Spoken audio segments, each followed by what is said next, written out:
就個頭好痛，忽然間就好痛。咁首先係頭痛，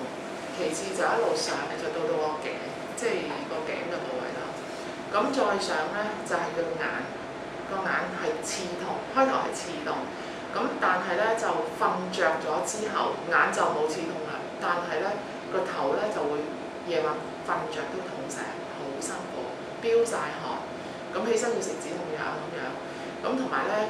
逐漸即係話隻眼會出現障礙，就係睇嘢咧就會覺得係一點點銀灰點咁遮住我嘅視線。咁就好似即係以前舊式嘅影相機閃咗閃光燈之後，你就望到一片漆黑咁樣，個情況係好恐怖，所以自己嘅心都會怯咯。咁亦都係怕熱啦，同埋會有頭暈嗰個情況出現。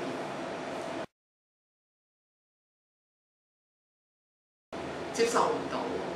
即係初時你話頭痛嘅話咧，就即係普通頭痛食止痛藥啦，止咗痛就冇事啦咁嚇。但係不斷咁持續痛，前後真係痛咗成2-3個禮拜。咁個感受就話痛不達止，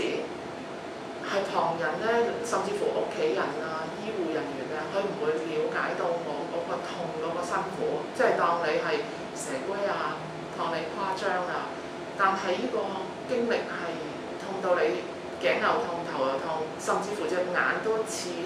痛咁嘅。醫生會開一啲叫薄血藥啦、aspirin 嗰啲薄血藥啦，係預防中風同埋我個血唔咁結，咁就係一個預防中風嘅方法啦。除咗每日要食呢啲藥之外，咁如果當我痛嘅時候咧，我都會照舊，我用一啲暖水袋或者熱敷嘅方法，將頭痛就敷喺個頭度，頸痛就敷喺頸度，就減低自己嗰個痛楚先。如果真係再痛得再緊要，我就一定要翻去揾醫生。我覺得同以往嘅經驗咧，我就用熱敷嘅方法，所以熱敷嘅方法就係一個暖水袋，就將擺喺痛嗰個位置，好似嗰陣時我頸痛咁樣啦，我就擺喺頸呢個位置，就會覺得較為舒服啲。我希望喺度呼籲大家去認識呢個病嘅病徵啦，同埋係希望專科嘅醫生呢一科咧，即係嘅專科醫生咧，希望你幫忙喺醫學界或者研究上咧，係推動呢一個病，或者係一個同我講一個即係聯繫，睇下有冇最新嘅醫藥或者研究係幫到高安氏動脈炎嘅病人啦。同埋第二點就係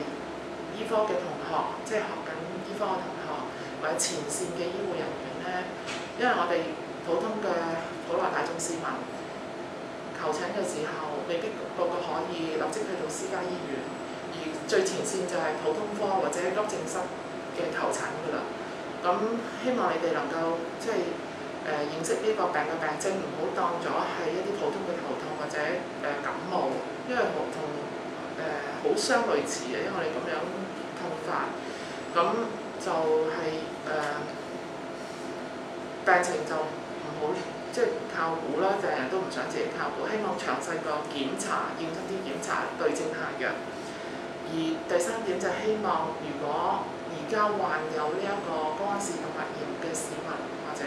病友，希望你哋能夠聯絡社區復康網絡，參加我哋呢個小組，因為呢個小組係希望